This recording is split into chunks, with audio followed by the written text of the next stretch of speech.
हम लोग श्रीमद् भागवतम के दूसरे स्कंद के प्रथम अध्याय के 18वें श्लोक को देखेंगे। सुखदेव गोस्वामी जी अष्टांग योग का वर्णन कर रहे हैं और इसमें हम लोग कल कहाँ तक पहुँचे थे? प्राणायाम तक पहुँचे थे। कल आप लोग को हमने ओंकार प्राणायाम का अभ्यास करवाया था। उज्जाई का भी करवाया था शायद, हाँ उज्जाई का भी करवाया था। आज प्रत्याहार करेंगे हम लोग, ठीक है, प्रत्याहार करेंगे। इसमें खाने को कुछ नहीं मिलेगा आहार से आप ये भ्रमित मत होइए कि कुछ खाने को मिलेगा ना कुछ खाने को नहीं मिलने वाला, बल्कि भोजन से प्रत्याहार विपरीत जाना है। तो क्या है पहले इसको समझ लीजिए। प्राणायाम में क्या कहा था? अभ्यसेन मनसा शुद्धम त्रिविध ब्रह्माक्षरम परम मनो यच्छेजित श्वासो ब्रह्म बीजम अविस्मरण। मन को शुद्ध करना चाहिए। कैसे?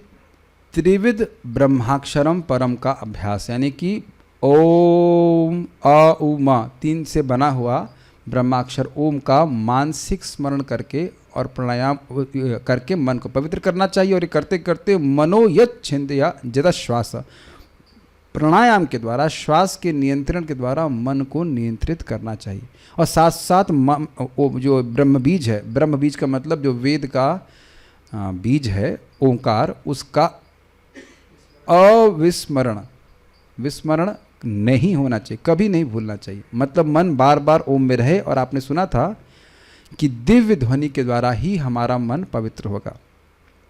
कल मैं एक बात से असंतुष्ट रहा था कि आधी बात करके छोड़ दी कि ओम से आया था, भगवान थे, भगवान से ओम, ओम से महतत्व, महतत्व से अहंकार, अहंकार से तन्मात्राएं, तन्मात्राओं से बाकी इंद्रियां, पंच महाभूत आदि आए। फिर मैंने समझा दिया था कि भाई जैसे इसे आए हैं इसी से वापस भी चले जाएंगे। तो समझा नहीं पाया कि कैसे वापस चले जाते हैं, ओम से कैसे भौतिक सृष्टि नष्ट भी होती है, वो थोड़ा समझने का प्रयास कीजिए। जब सृष्टि में प्रलय होती है तो जैसे जल का आधार है रस, तन्मात्रा, और पृथ्वी का जो तन्मात्रा है उसे कहते हैं गंध। तो गंध के द्वारा पृथ्वी तत्व की सृष्टि होती है और प्रलय में गंध खींच ली जाती है तो पृथ्वी तत्व नष्ट हो जाता है। फिर जल से उसका क्या कहते हैं, रस तत्व खींच लेते हैं, भगवान की इच्छा से ऐसा होता है, तो जल नष्ट हो जाता है। ये समझ में आ रहा है? जो उसका आधार है वो खींच लिया, वो खत्म हो गया। जैसे आप कहते हैं ना, पैरों तले दरी खींच ली तो दरी हट गई तो धम से गिर जाता व्यक्ति, या जमीन खिंचक गई, आधार चला गया। तो इस ध्वनि के माध्यम से, क्योंकि हमारी भोग की इच्छा थी, भगवान ध्वनि के माध्यम से ही पूरे जगत की सृष्टि करते हैं। तो यही ध्वनि में शक्ति है कि हमारी उस अहंकार को, अहंकार का आधार है वो, उसको नष्ट भी कर सकती है। ये बात है।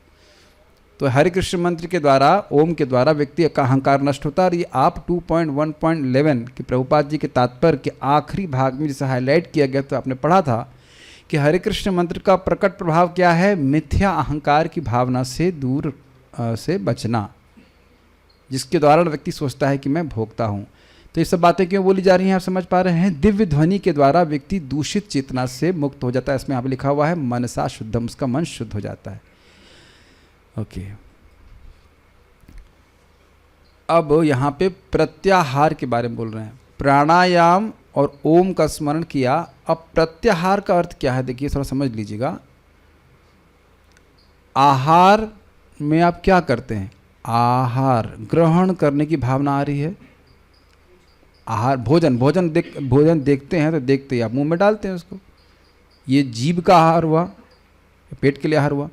आँखों का आहार रूप हुआ, कान का आहार शब्द हुआ। Does it make sense? त्वचा का आहार हुआ कुछ स्पर्श करना, सब समझ पा रहे हैं। और नाक का हो गया गंध। तो इन इंद्रियां, ये सब इंद्रिय के विषय हैं और इंद्रियां इनका आहार ग्रहण करने के लिए भागती रहती हैं। इंद्रियां उच्छृंखल रहती हैं। उच्छृंखल मतलब होता है चंचल, बाहर की ओर भागती रहती हैं।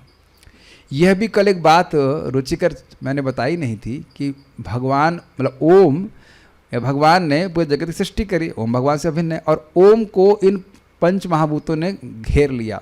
इसका अर्थ क्या है? बड़ा सुंदर अर्थ लिया है टीका में कि भगवान ने जगत में सृष्टि करी, इंद्रियां तो सब पंच महाभूत से बनी है और तन्मात्राओं की सृष्टि करी, और भगवान ने, ध्यान से सुनिए, बड़ा मजेदार है कि भगवान ने इंद्रियों को बाहिर्मुख कर दिया। समझ में आया? भगवान ने ये ढक दिया का मतलब है भगवान स्वयं ही अपनी शक्ति से सबकी इंद्रियों को बहिर्मुख कर दिए, भोगोन्मुख कर दिए, ताकि यद्यपि वो अंदर बैठे हैं लेकिन दिखाई नहीं पड़े। इधर आओ पद्मजीव, इधर आओ। अरे आओ तो सही, घबराओ मत बेटा। लिटिल कृष्णा, ऐसे खड़े रहो, ऐसे। अब पूछो मैं कृष्ण कहाँ है, तो आप क्या बोलेंगे? कृष्ण वहाँ है, ठीक है। अब इधर घूम जाओ सामने, उधर, हाँ। अब बोलो कृष्ण कहाँ है? इधर घूमने नहीं दूंगा मैं, इधर घूमने नहीं दूंगा। कृष्ण कहाँ है? पीछे। समझ में आ गया? मैं घूमने नहीं दूंगा, बैठ जाइए।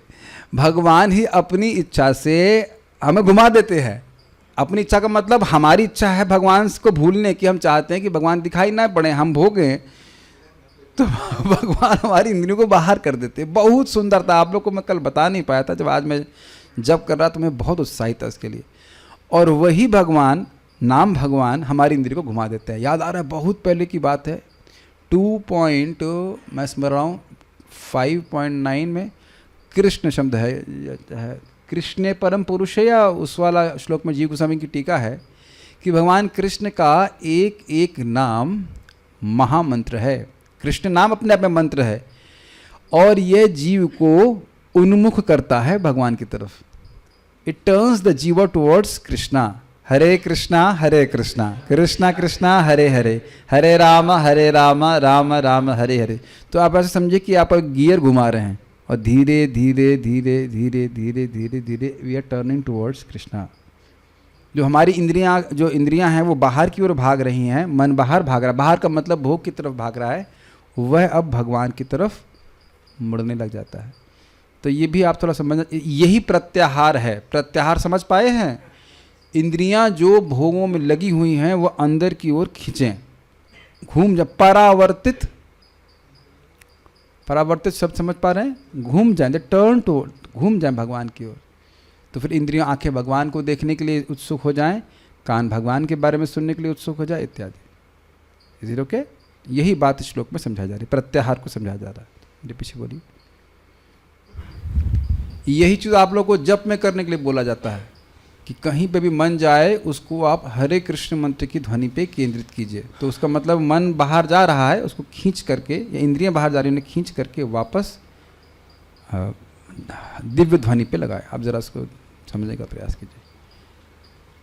इसमें प्रत्याहार का भी वर्णन है, और क्षमा कीजिएगा, और धारणा का भी वर्णन है। मैं 2 बात बताना भूल गया। प्रत्याहार और धारणा, यम नियम आसन प्राणायाम, प्रत्याहार, धारणा, ध्यान, समाधि। तो इसमें प्रत्याहार और धारणा दोनों का वर्णन है। तो देखिएगा, नियच्छेद विषयेभ्योच्छान मनसा बुद्धि सारथि मनः कर्मभिराक्षिप्तम् शुभार्थे धारयेत् धिया नियच्छेद विषयेभ्योच्छान मनसा बुद्धि सारथि मनः कर्मभिराक्षिप्तं शुभार्थे धारयेत् धिया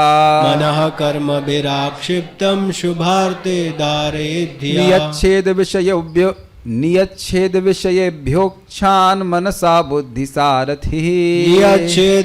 सारथि मनः कर्मभिराक्षिप्तं शुभार्थे धारयेत् धिया नियच्छेद विषयेभ्योच्छान मनसा बुद्धि सारथि मनः कर्मभिराक्षिप्तं शुभार्थे धारयेत् धिया नियच्छेद विषयेभ्योच्छान मनसा बुद्धि सारथि मनः कर्मभिराक्षिप्तं शुभार्थे धारयेत् धिया। Forward now. धीरे धीरे जब मन उत्तरोत्तर आध्यात्मिक हो जाए,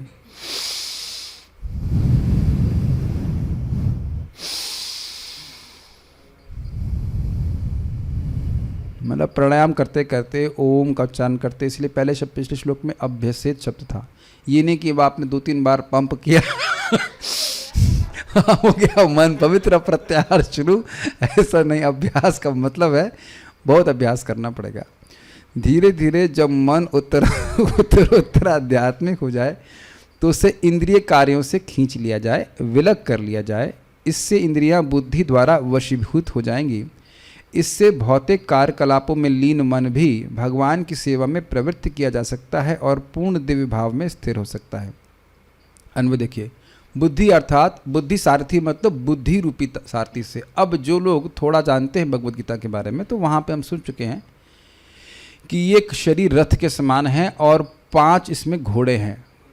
घोड़े के नाम याद कर लें, आँख, नाक, कान, जीभ और त्वचा।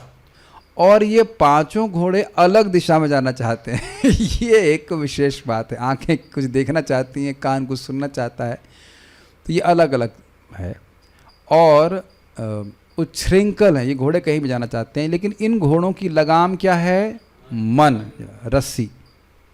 और बुद्धि है, वह सारथी है। और इसमें बैठे हुए हैं हम लोग, वी आर द आत्मा। ठीक है। हाँ, फोटो में देखा होगा, वो आत्मा से भयभीत है, कहाँ जा रहा है क्या हमारे कंट्रोल में तो है नहीं। और सारथी ठीक है कि नहीं? तो सारथी ही खींचता है घोड़ों को मन के रस्सी से के द्वारा। देखिए, बहुत सीधी सीधी बात है। इसको आप अपने जगत में देखते होंगे। मान लीजिए आपको खांसी है और आपको दही पसंद है, तो मन क्या कहता है? खाओ, कुछ नहीं होता है। ये सब वैद्य लोगों के चोचले हैं कुछ नहीं होता है कि नहीं? लेकिन बुद्धि कहेगी नहीं, आयुर्वेद गलत नहीं हो सकता है ये कफ बढ़ाएगा क्यों भाई, ऐसा करते कि नहीं? ये प्रत्यक्ष देख रहे हैं कि नहीं? यही तरीका होता है प्रत्याहार करने का। मन का स्वभाव एकदम छोटे बच्चे जैसा होता है। आप लोग अब छोटे बच्चों को देखेंगे, उनको जो अच्छा लगे वहीं लपकेंगे। वो कोई खिलौना देखेंगे लपकेंगे। वो आपने देखा है। इसका कोई मतलब नहीं कि वो बाद में खेलेंगे या नहीं भी खेलेंगे, हो सकता है वो लेकर के उसे फेंक दें, ध्यान भी नहीं दे, लेकिन उस समय वो लपकेंगे और रोएंगे। ये मन की स्थिति सबने बिल्कुल मन वैसा है। वो मन सोचता नहीं कि आगे क्या होगा क्या नहीं होगा। बुद्धि के द्वारा व्यक्ति को निर्णय करना होता है कि क्या ये चीज़ ठीक है या नहीं है। आपने देखा होगा बच्चे माँ के संग चलते, छोटे बच्चे ये चाहिए वो चाहिए, तो माँ ध्यान नहीं देती है। देखा आपने? बहुत ज़्यादा बच्चे इस प्रकार से करते हैं। आइसक्रीम मम्मी चाहिए। और स्पेशली ट्रेन में देखिए बच्चे लोग, ये चाहिए, जितनी बार वो सामान आएगा वो सब चाहिए उसको है कि नहीं? बताओ। और सारा कुछ खा भी नहीं पाता है। देखा है आपने सब चीज़ें? इसी प्रकार से मन की प्रवृत्ति होती है। आप लोग जब कीजिएगा कल, तब देखिएगा ये मन इसी प्रकार से होता है। ये कर लें, वो कर लें, ये कर लें, उसको बंधन बिल्कुल पसंद नहीं आता है। तो बुद्धि के द्वारा निश्चयात्मक बुद्धि, यहाँ पे टीकाओं में आएगा, निश्चयात्मक, नहीं इस टाइम जब करना है, नहीं ये विषय भोग तुम्हारा ठीक नहीं है, खींचो वहाँ से, वहाँ क्या सोच रहे हो, नहीं, ऐसे करना पड़ता है। भूरिजन प्रभु कहते हैं अंदर ही बहुत जोर से बोलना पड़ता है, नो नो, नहीं ऐसा तुम ये नहीं सोच सकते हो। तो इस प्रकार से मन को डांट लगानी पड़ती है। भक्ति से ठाकुर जी तो कहते हैं सुबह उठते ही 100 चप्पल मारो और रात में सोते समय 100 जूते मारो। तो एक व्यक्ति कह रहे थे तो सर तो बहुत घायल हो जाएगा। अरे सर के लिए नहीं बोल रहे हैं, मन को बोल रहे हैं। मन को जूते मारो मतलब मन की बात नहीं माननी चाहिए। मलिन मन की हर बात बेकार है, ठीक है। तो वो कुछ ना कुछ उसकी मन की फैक्ट्री से बुलबुल बुलबुल बुलबुल बुद्धि निकलती रहती, उधर ध्यान नहीं देना होता है। मन को बुद्धि के द्वारा प्रत्यहित करना होगा, इंद्रियों को उनके विषय में नहीं जाने देना। अब देखिए कोई रूप, अब मान लीजिए आप कहीं परिक्रमा कर रहे हैं और कोई रूप दिखा आपको, तो मन तुरंत बोलेगा ए वाओ उसका बुद्धि बोले क्या वाओ, क्या वाओ भाई इसमें मैं तो आज ऐसे किया था, हम परिक्रमा कर रहे थे, तो कोई रूप दिखा तो मन बोलता, मन तो ऐसे ही, मन बोला वाओ, तुमने क्या vow, you have taken a vow to chant Hare Krishna वाह। ऐसा मत सोचेगा नहीं, सबका मन ऐसा पहली बार में वाओ बोलता ही रहता है। मैं इस पर कहानी सुना हूँ, एक छोटी सी बड़ी मज़ेदार कहानी। दिस इज रियली, कहानी नहीं एक ऐड है। एक व्यक्ति है, वो पूरा मुसलमान टाइप का था और वो काउबॉय समझते, काउबॉय जो घोड़े पे चलते हैं, घोड़े गिड़ गिड़ गिड़ गिड़ चल रहा है, वो पहाड़ के ऊपर जा रहा है, इतने में आवाज आती है हेल्प। तो वो देखते क्या हुआ, तो नीचे देखता है कि एक स्त्री है, वो लटकी हुई है, उसमें पेड़ की शाखा से लटकी पड़ी है। तो वो सोचता है कि उसको बचाएं, हम ऊपर लेके आएंगे, बचाएंगे। तो सुनिएगा दोस्तों क्या हो रहा है उसके बाद, किस प्रकार से मन हमको फंसाता है। तो ऐसा होता है, तो फिर वो सोचने लग जाता है कि उस लड़की को मैंने बचाया, वो बाहर आई, बड़ी सुंदर लड़की, उसने कहा तुमने मेरी जान बचाई, तुम मुझसे शादी कर लो। वो शादी कर लेता है, उसके बाद 2 बच्चे हो जाते हैं, और वो बच्चे उसके बाल नोच रहे होते हैं। सब फास्ट फॉरवर्ड हो जाता है। इतने में ही वो कुछ ड्रिंक है, माउंटेन ड्यू या कुछ भी है, वो पीता है, एकदम से सारी बातें उसको याद आ जाती हैं, और फिर वो अपना सीन में वापस आता है। तो फिर वो कुछ नहीं करता, वो आगे बढ़ जाता है, उसको नहीं बचाता है। कहने का आशय था इस कथा का कि व्यक्ति मन बार बार इसी तरह से चिल्लाता रहता है, तो भोग, मुझे ये भोग चाहिए, इसके बिना कैसे काम बनेगा, भोग चाहिए, भोग चाहिए। लेकिन बुद्धि के द्वारा व्यक्ति निर्णय करे और अपने मन को वहाँ से खींचे। ठीक है, 60,000 विचार आते हैं, सारे विचार महत्वपूर्ण कैसे हो सकते हैं? आपको पता है, इतना महत्वपूर्ण नहीं थे। 60,000 thoughts can not be that important, only 1 thought is important, Krishna thought. भगवान का स्मरण होना चाहिए। पिछला सुना आपने, अविस्मरण, ब्रह्म बीजम अविस्मरण। अच्छा, एक बात ध्यान दीजिएगा कि पिछले श्लोक में लिखा है ब्रह्म बीजम अविस्मरण। ब्रह्म बीज ओम का विस्मरण नहीं होना चाहिए, यानी विस्मृत होने के कारण उपस्थित होने के बाद भी नहीं होना चाहिए। वो आएंगे, भोग का विचार हो या और बहुत सारे विचार हो, ये करना है, वो करना है, ये महत्वपूर्ण कार्य करना नहीं, अंत काल आ चुका है, अब और किसी चीज़ का स्मरण नहीं करना है। ठीक है, तो हम बात कर रहे थे बुद्धि सारथी के रूप में। तो बुद्धि किस प्रकार से सारथी की तरह कार्य करती है? सारथी ही मन रूपी रस्सी के खींचता है और उस मन के द्वारा इंद्रियां कार्य करती हैं। समझते हैं ना, मन के बिना कोई इंद्रिय कार्य नहीं कर सकती है कि नहीं? थिंकिंग, फीलिंग, विलिंग, ये सब आप इंद्रियों के द्वारा व्यक्त होता है, लेकिन ये मन के ही ऊपर आधारित रहता है। कि जनरेटर चलवा सकते हैं।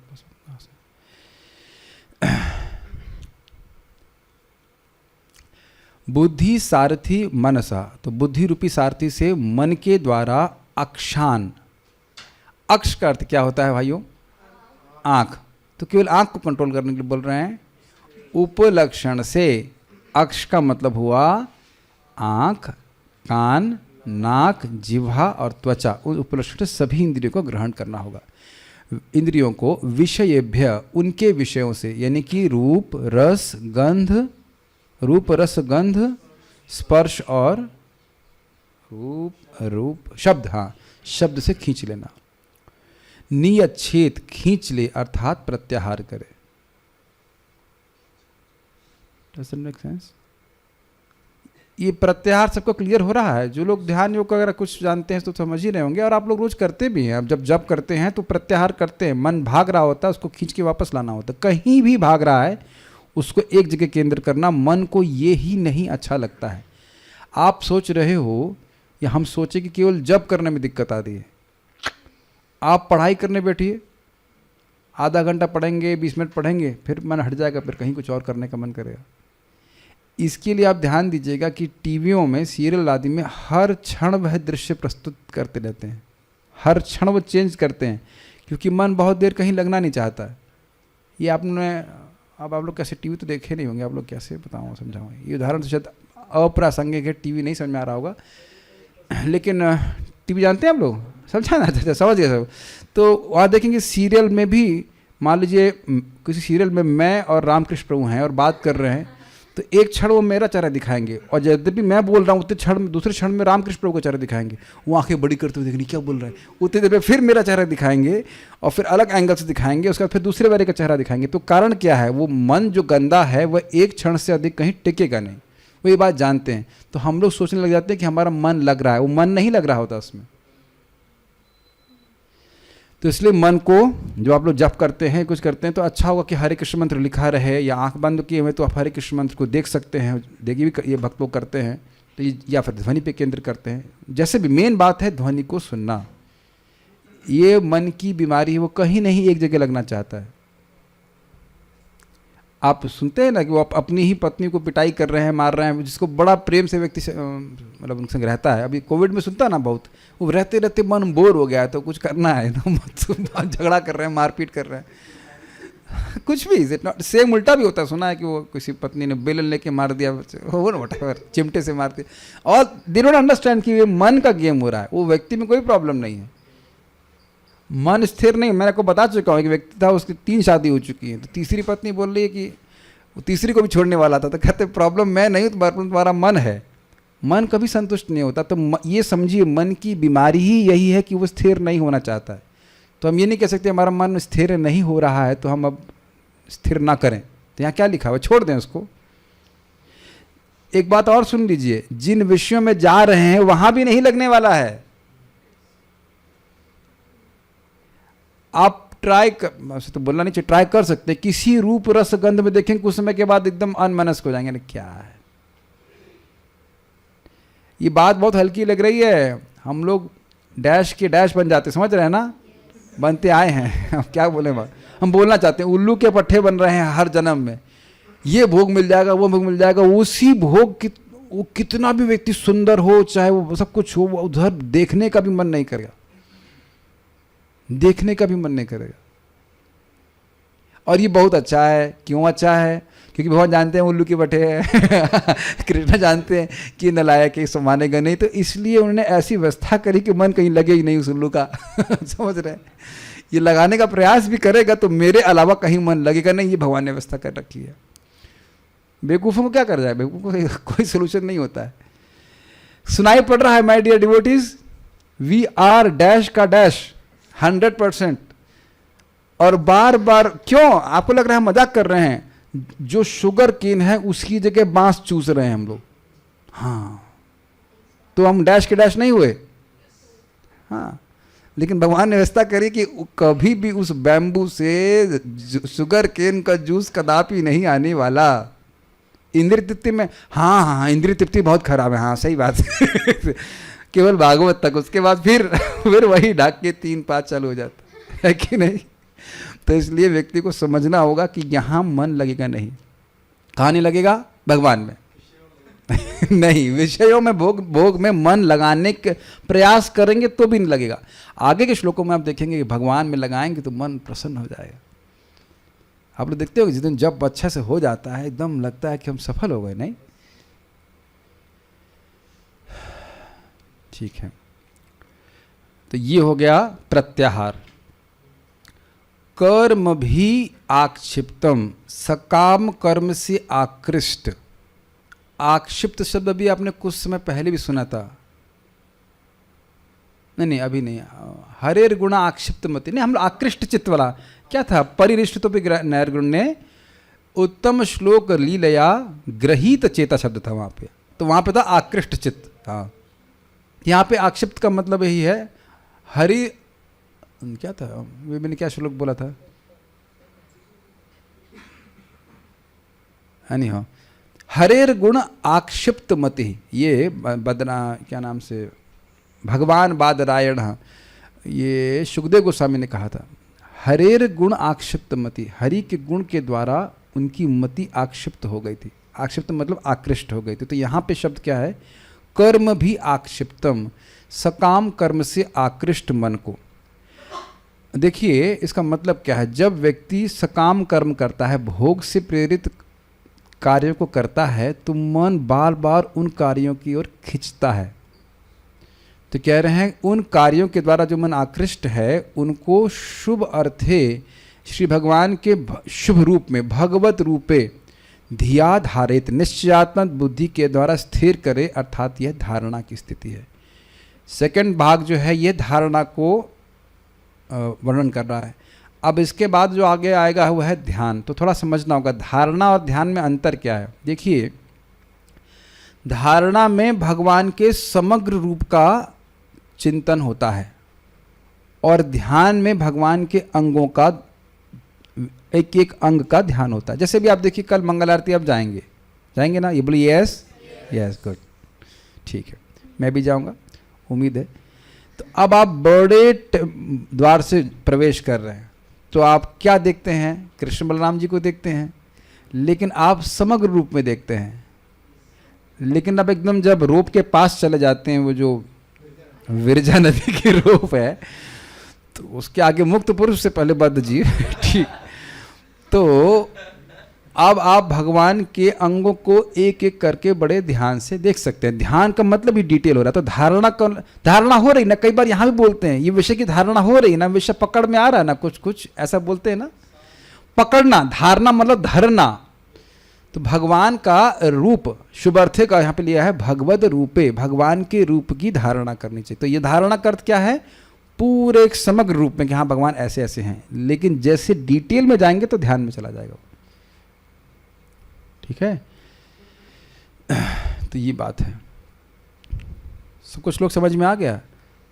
संस्कृत देखिए, नियच्छेद विषयोभ्यो अक्षान मनसा, मन के द्वारा विषयों से अक्षान इंद्रियों को नियच्छेद, वापस खींच ले, उधर नहीं जाने दे। मन के द्वारा इंद्रियों को,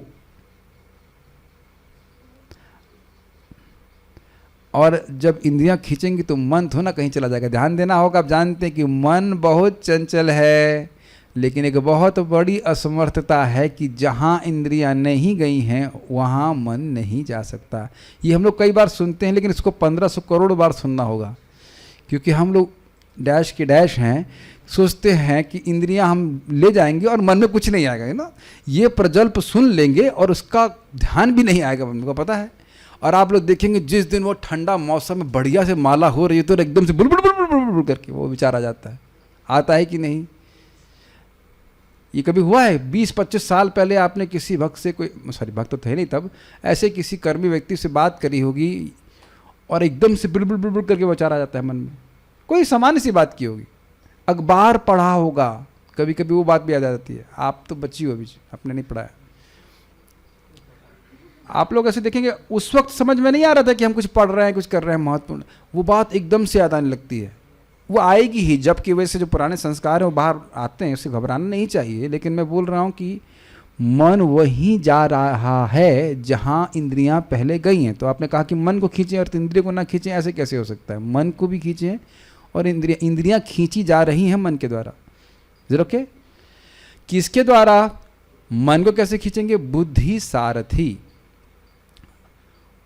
और मन में क्या दोष है? कह रहे हैं मनः कर्मभिर आक्षिप्तम, मन सकाम कर्मों के द्वारा आकृष्ट है। सकाम मतलब भोग की इच्छाओं के से प्रेरित होकर किए गए कर्म। तो उन कर्मों में को बार बार करने की व्यक्ति को इच्छा होती है। मैं आपको पहले ही बोल चुका हूँ कि जिन लोगों ने सोम रस नहीं पिया है उनके मन में कभी इच्छा नहीं आती है, और जो लोग पीते हैं या पीने का उनको संस्कार है वही बार बार उसकी तरफ उनका मन धावित होता है। ठीक है, तो जो अब ये केवल सोमरस एक सकाम कर्म नहीं है, बहुत सारे और भी भोग के कार्य हैं।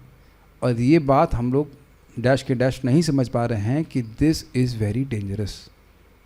जितनी बार गोबर थापते हैं, उठाते हैं, तो उसका संस्कार मन में रहता है, और वो छोटा सा संस्कार इस व्यक्ति को और प्रेरित करेगा उसी कर्म में। बहुत डेंजरस है। सबसे तो अच्छा है कि व्यक्ति उस इंद्रिय भोग में पड़े ही नहीं। देखिए, बारंबार गृहस्थी में व्यक्ति को प्रवेश करने के लिए दी जाता है, लेकिन बहुत रूल्स एंड रेगुलेशंस हैं, क्योंकि इंद्रिय तृप्ति के संस्कार बहुत ज़्यादा चित्त पे आते हैं। और फिर वानप्रस्थ जीवन में बहुत तपस्या का प्रावधान क्यों है? ताकि शरीर छोड़ने से पहले ही संस्कार साफ हो जाए। आप लोग अगर अभी 7वें स्कंद में पढ़ेंगे तो देखेंगे बहुत कठोर नियम बताए गए वानप्रस्थ के। ऑल्दो हम लोग ऐसा कलयुग में नहीं कर सकते, लेकिन तपस्या का प्रावधान बहुत अधिक है। समझ रहे हैं क्यों? क्योंकि भोग का संस्कार इतना मन में बना रहता है। ठीक है, कुछ पूछना है? माइक। तो ये प्रत्याहार समझ में आ रहा है आप लोगों को? मन को बुद्धि के द्वारा और इससे इंद्रियों को वापस भोगों से खींच लेना चाहिए। हाँ बोलिए। प्रभु जी, आपने बोला कि इंद्रियां जहाँ जाती हैं, मतलब अगर गई हैं तो ही मन वहाँ पे जाएगा। यस।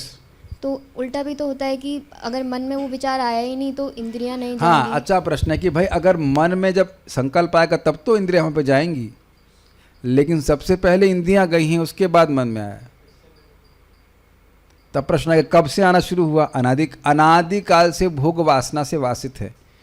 अब उसके बाद अविद्या से ग्रस्त होकर भ्रमित हो रहा है, उसको पता नहीं क्या करना चाहिए। स्वर्ग में अप्सरा, हाँ ये तो मेरे एंजॉयमेंट, चलो एंजॉयमेंट कर लेता हूँ। वहाँ कहाँ उसको कोई बताने वाला है कि यही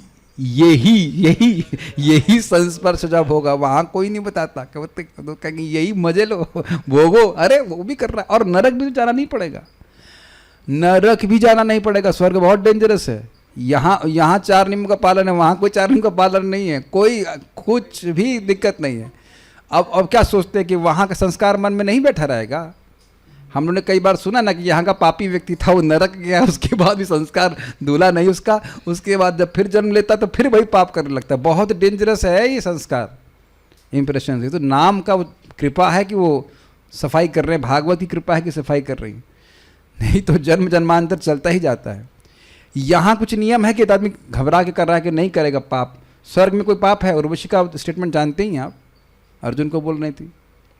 यहाँ कोई पाप वाप नहीं है। ये आप अभी भागवत में ही पढ़ने वाले हैं, तो वो क्या संस्कार आप भूल जाएंगे? वो संस्कार भी तो सूक्ष्म शरीर में बना रहेगा ना। समझ में आ रहा है? स्वर्ग के भोगों का संस्कार भी बना रहेगा। इसीलिए प्रभुपाद जी एक जगह तात्पर्य में बताएंगे 4वें स्कंद में कि कभी कभी व्यक्ति देखता है कि वो उड़ रहा है, और यह भी देखता है कि स्वर्ण के विमान में उड़ रहा है, तो उसका अनुभव रहा है कभी स्वर्ण के विमान में उड़ने का, इसलिए उसको ऐसा सपना आ रहा है। यहाँ उड़े हैं कभी आप लोग स्वर्ण के विमान में? ऐसा कभी नहीं है, तो कैसे आ सकता है? आ ही नहीं सकता है। ठीक है, आप लोगों को स्वप्न आते हैं? ऐसी वस्तु में स्वप्न हमें कभी आई है जो कभी नहीं देखी हूँ? वैसे ऐसा होता नहीं, बहुत रेयर कभी ऐसा होता है। और अगर मान लो इस जीवन में नहीं देखी होंगी तो पिछले जन्म में कभी देखा होगा। वही सब कॉन्शियस माइंड में या सूक्ष्म शरीर में दबा रहता है, वो उठ करके वापस आता है। तो खैर, मनः कर्म अभिराप्चितम, मन जो है सकाम कर्मों के द्वारा आकृष्ट रहता है, खींचा रहता है। मन कर रहा है कार्य करने का, ये है आकृष्ट का अर्थ। गोलगप्पे खाने का मन कर रहा है, तो ये एक आकृष्टता है, ये खींच रहा है मन उधर। नाम मुझे बोलना भी नहीं चाहिए, हो सकता है लोग तुरंत वीडियो ऑफ करके हाँ भाई हाँ बोलिए, हाँ प्रत्याहार ठीक है चालू हो जाए लेकिन ये सब बातें रहती हैं। जैसे देखिए, सिंपल से मैं उदाहरण दे रहा हूँ। बाली में जाकर हमने जो प्रसाद पाया था, अब वो आपने कभी खाया ही नहीं है, तो आपकी उधर कभी मति गई है क्या? कभी जा सकती है? बताइए, प्रैक्टिकल। हाँ नहीं, मैं एग्जाम्पल दे रहा हूँ, लेकिन अच्छा बुरा जो कुछ भी वो बना रहे हैं प्रसाद, वो आप लोगों ने कभी खाया ही नहीं है, तो आप बताइए कैसे उस विशेष डिश के प्रति आकृष्ट होंगे? कभी नहीं होने वाले। तो सकाम कर्मों के द्वारा व्यक्ति आकृष्ट रहता है, भोग के कार्यों के प्रति आकृष्ट रहता है। तो इसलिए कह रहे हैं मनः कर्म भी राक्षिप्तम शुभार्थे, शुभ अर्थ के लिए, शुभ अर्थ में कहना चाहिए, शुभार्थे। अब देखिए, बड़ा सुंदर है बात। इस जगत में हम लोग डैश के डैश बिल्कुल अमंगल वस्तुओं, अशुभ अर्थों में अपनी इंद्रियों को लगा रहे हैं। आंख से कुछ देखना चाहते हैं तो वो रूप क्या हमें भगवान की ओर लेके जा रहा है? और न सिर्फ हम रूप देखते हैं, देखिए तो होता है रूप देखना, दूसरा होता है टेस्ट करना उस रूप को। वी टेस्ट ऑल्सो, नहीं देखते तो बहुत लोग हैं, लेकिन हम हर रूप पे ध्यान नहीं देते। Then we start tasting it, और वो जहर है। कान से कुछ सुन रहे हैं, भौतिक वार्ता, ऐसे तो बहुत सारी बात सुनते हैं, लेकिन sometimes we start tasting those talks, जहर है। प्रसाद के अलावा कुछ खा रहे हैं, वो जहरीला है। सेंट पुंट लगा करके घूम रहा है व्यक्ति, है कि नहीं? You are wearing a very loud perfume, सुना है इसका शब्द? ये शब्द सुना है इंग्लिश में? वियरिंग लाउड परफ्यूम, मतलब आपका परफ्यूम चिल्ला चिल्ला के और बोल रहा है हम मुझको सूंघो, या एटलीस्ट ध्यान आकृष्ट करो। कुछ लोग होते बड़ा तीव्र परफ्यूम लगा के घूमते हैं, ऐसे लग रहा है कि स्वर्ग के अप्सरा हो या जो भी कुछ हो लेकिन शायद इतनी शरीर से बदबू आती होगी कि उसको लगाए बिना व्यक्ति चल नहीं सकता, उसको सहन नहीं कर सकता। ऐसा वेरी डेंजरस। ये सारी चीजें जीव को अधोगति में डालने वाली। उसका मन किसी भी विषय भोग से हट रहा, विषय भोग को कारण उसका मन भगवान से हट रहा है, तो वो जीव के लिए अशुभ है। तो जीव का मंगल उसी में है कि उसका मन भगवान में लगे। तो इसलिए कह रहे हैं शुभार्थे मतलब भगवत रूपे, भगवान के रूप में धारयित धिया। धिया मतलब निश्चयात्मक बुद्धि, मतलब मन बोलेगा अरे बहुत लग गया भगवान में, चलो अब कुछ और करते हैं, नहीं, इसी में लगना है। बारंबार मन को खींच के भगवान में ही लगाना है। मन को बोलना है डैश के डैश, तुमको भगवान में लगाना है अपने आप को। समझ में आ रहा है? मन को गाली देने में कोई संकोच नहीं होना चाहिए। आप समझ गए ना डैश के डैश को? हाँ बोलिए। हाँ, ये एक स्टैंडर्ड आप बोल सकते हैं, क्योंकि ये मन इस प्रकार की बातें करता है। मन का कोई रेशनैलिटी नहीं होती है। मन is not rational at all. Rational समझते हैं? रेशनल का मतलब क्या है? तार कहाँ, तर्क और कुछ नहीं लगाता, वो बस इंस्टिंक्टिवली काम करता है। हाँ बोलिए। प्रभु जी, बद्ध जीव का तो स्वभाव है, उसे भगवान के रंग रूप में भगवान की कथा में इतना टेस्ट तो है नहीं उसको। तो भौतिक शब्द सुना है वो इतना ज़्यादा, जब तक उसके परम दृष्टा निवर्तनते जब तक नहीं होगा तो जाता ही रहेगा, जाता ही रहेगा। और उस जैसे आप बोल रहे हैं कि उसी में लगाए, उसी में लगाए। देखिए आप हाँ समझ गए, कह रहे बद्ध जीव की स्वाभाविक प्रवृत्ति तो भोग में है, तो वह मन को भगवान में कैसे लगाएगा? देखिए यहाँ से पहले वाले श्लोक में हम लोग सुन चुके हैं। सबसे पहले क्या था? यम, धीर, ब्रह्मचर्य, नियम, स्नान करना, इन सब से मन पवित्र होता जा रहा है। ये ग्रॉस लेवल पे आप कार्य कर रहे हैं, ठीक? आसन लगा रहे हैं, फिर प्राणायाम आप करके देखिए, मतलब in the sense it actually benefit. ऐसा नहीं कि आप करेंगे तो कोई अनुभव नहीं होगा, मन शांत होता है, उतना नहीं जितना भगवान की कथा से होता है, लेकिन होता है। उसके बाद ओम का उच्चारण, तो दिव्य ध्वनि के संपर्क से मन पवित्र हो रहा है। अब आपने कहा इतना टेस्ट तो नहीं होता है भगवान की भक्ति में, इसका अर्थ ये भी तो है कि कुछ टेस्ट होता है। हम कैसे आए और हम आपको भी कैसे रह रहे हैं, इस समय हम पिक्चर भी देख सकते, कुछ भी और कुछ भी कर सकते थे। I don't want to give any ideas, but you can do anything. और बहुत से लोग कर भी रहे हैं इस समय सब कुछ, भागवत नहीं पढ़ रहे। देखिए आप सब भक्त लोग, हम बड़ा प्रसन्नता हो रही कि बहुत से भक्त लोग एडिक्ट होते जा रहे हैं भागवतम डिस्कशंस के। बाकी कुछ लोग ऐसे भी हैं जो इतने नहीं हैं, मतलब ओकेजनली पीते हैं ओकेजनली पीते हैं, और कुछ लोग रेगुलर ड्रंकर्ड्स होते जा रहे हैं कि भाई पिए बिना नहीं रहा जाएगा, पिए नहीं रहा, बट रही है पिया जाए, समझ रहे हैं ना? हाँ नीट पीते हैं, they don't drink any mix anything. तो अब यह भी एक रस है कि नहीं, कि इस समय हमें और कुछ नहीं करना, रोज़ के बैठ भागवत पढ़नी। कुछ लोग कहते हैं नहीं भाई कुछ दिन तो रोज़ तो ना, वैसे जब ऐसे हम कंट्रोल में नहीं भागवत के, जब चाहे छोड़ सकते तब चाहे छोड़ते थे, मन है, मतलब जब पहुंच जाएंगे तो पहुंच जाएंगे, ऐसा कोई हम बंधन में नहीं है, समझ रहे हैं? तो वो भी स्थिति, वो भी एक रुचि है लेकिन हाँ होली दिवाली पी लेते हैं, बाकी टाइम जो है ना सब अपने परिवार भी चलाना है, सब ठीक है। तो समझने का प्रयास कीजिए। जीव गोस्वामी जी भक्ति के संदर्भ में बताते हैं कि रस तो आपको पहले दिन से ही है भक्ति में, नहीं तो आप भक्ति करते ही नहीं। रस का मतलब भगवान के बारे में सुनना, अच्छा लगना।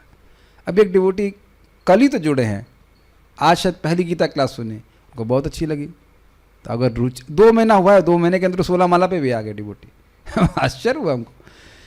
तो अगर रस नहीं होता तो अनुभव कैसे होता? क्योंकि पैसे देके तो हम कुछ कर नहीं रहे।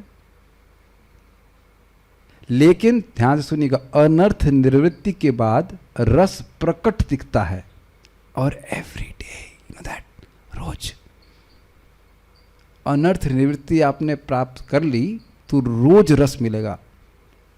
अभी भी रस है लेकिन प्रकट नहीं दिख रहा है। आप लोग देखिए ना, मैं कितनी बार इस बात को समझा चुका हूं कि आप भजन करते हैं, बीमार पड़ जाते हैं तो भजन नहीं कर पाते, या उस इंटेंसिटी से नहीं कर पाते, तो हम परेशान हो जाते हैं। ये क्या ये आप लोग समझ गए उस रहस्य को? देखिए हम भूल जा रहे हैं बार बार, क्योंकि हाँ समझ गए ना, क्यों हम सभी लोग इस प्रकार से हैं। मैं इसलिए आप लोग को बोलता रहता था कि मुझे भी याद रहे, रस है लेकिन रस प्रत्यक्ष नहीं दिख रहा। जैसे देखो आप लोग रोज जप करते हैं, अगर आप रोज बढ़िया से जप करने का प्रयास कीजिए तो उसी जप में आपको प्रत्यक्ष रस दिखाई पड़ेगा, अनुभव होगा। Have you felt? होता है ना, बहुत अच्छा जप हुआ तो व्हाट इज अच्छा, आपको प्रत्यक्ष टेस्ट अनुभव हो रहा है। और बहुत बार चलती रहेगी माला और कुछ नहीं होगा। ये मन की कारण, मन के अलग अलग गुणों से प्रभावित होता है, इसलिए कभी सत्वगुण से प्रभावित होगा तो आपको मन भक्ति बड़ा अच्छा लगने लग जाएगा, कभी नहीं होगा, इत्यादि इत्यादि। तो अब जब आप भक्ति करेंगे तो मन पवित्र होता जा रहा है। जितना भी रस था वहां से शुरू किया, मान लो कुछ लोग 10 मिनट क्लास सुन पाते, ठीक है, सुने, धीरे धीरे धीरे करके वह बढ़ते चले जाएंगे। अब जैसे जैसे मन पवित्र हो रहा है उसकी विषयों में जाने की प्रवृत्ति कम होती जा रही है। He is losing the taste. वो अभ्यास के कारण होगा, ए चलो थोड़ा भोग कर लेते हैं, फिर ये क्या है, दिस इज वेरी बोरिंग। तो इधर की जो प्रवृत्ति है भोगने की वह कम होती जा रही है, और इधर भगवान की भक्ति करने की जो क्या कहते हैं टेस्ट है वो बढ़ता जा रहा है। और मैं मतलब बिल्कुल स्पष्ट बोल रहा हूँ यहाँ पे कि जितनी देर मन भागवत में लग रहा है ना, उतना मन भोग में नहीं लग सकता है। आप कहो कि रोज़ बैठ करके हम 2 घंटे टीवी देखेंगे, एक भी आपको पिक्चर बिल्कुल बोरिंग लगेगी। आप लोग देख, हम तो देखे ही हैं, आप लोग भी देखे होंगे, रोमांटिक पिक्चरें पहले कोई देखे होंगे तो ओह ये कितना प्रेम करती है, कितना प्रेम करती है। अभी कोई अगर ऐड भी बीच में आ जाता है, लगता है ये कोई प्रेम नहीं करती, उल्लू डैश, हाँ डैश का डैश, दोनों डैश के डैश हैं, बेवकूफ़ है, कोई प्रेम नहीं चल रहा है कि नहीं? वो इल्यूजन चला गया ना कि हाँ ये कि कितना प्रेम कर रही, कुछ नहीं, हाँ वो कुछ करते थे, कुछ नहीं होता, नहीं होता ना, बोलो यस, हाँ कुछ नहीं होता, बेवकूफ़ हैं ये दोनों। तो वो इल्यूजन समाप्त हुआ है। मैं नहीं समझ रहा हूं कि यहाँ के किसी भक्त को पता होगा कि इस समय कौन हीरो हीरोइन सर्वश्रेष्ठ हैं। बोलो यस, नहीं पता है, यस बोलो जल्दी से, हाँ नहीं पता, सही में नहीं पता है। आपको पता है? जगन्नाथ जगन्नाथ वो तो अलग बात है, हाँ वो तो जगन्नाथ जी तो सबसे बड़े हीरो हैं ही। Is it not way completely aloof of कौन हीरो है कौन हीरोइन है, इज नॉट लाइक दैट, ठीक है। तो ये संभव है, अगर संभव नहीं होता तो सुखदेव गोस्वामी जी कैसे बोल रहे होते? ये प्रत्याहार भक्ति में भी होता है, भोगों में अपने मन को न जाने दें और असत्संग से दूर रहें, ठीक है, लाइक दैट। ओके, कुछ पूछना चाह रहे हो? नहीं, ठीक है।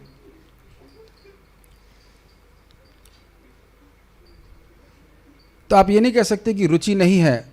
जो हाँ अच्छा, एक बात और बात हाँ गई, आपने बोला है, ने कहा था, गीता का श्लोक बोले ना आप, परम, उससे क्या है श्लोक पूरा बोलिए, परम दृष्टवा, ना ना ना ना ना ना यमुना तो नहीं, विधि आत्मा प्रसादम अधिगच्छति विषयान इंद्रियश्चरन्, क्या श्लोक है? आत्म वैश्यर विधेय आत्मा प्रसादम अधिगच्छति।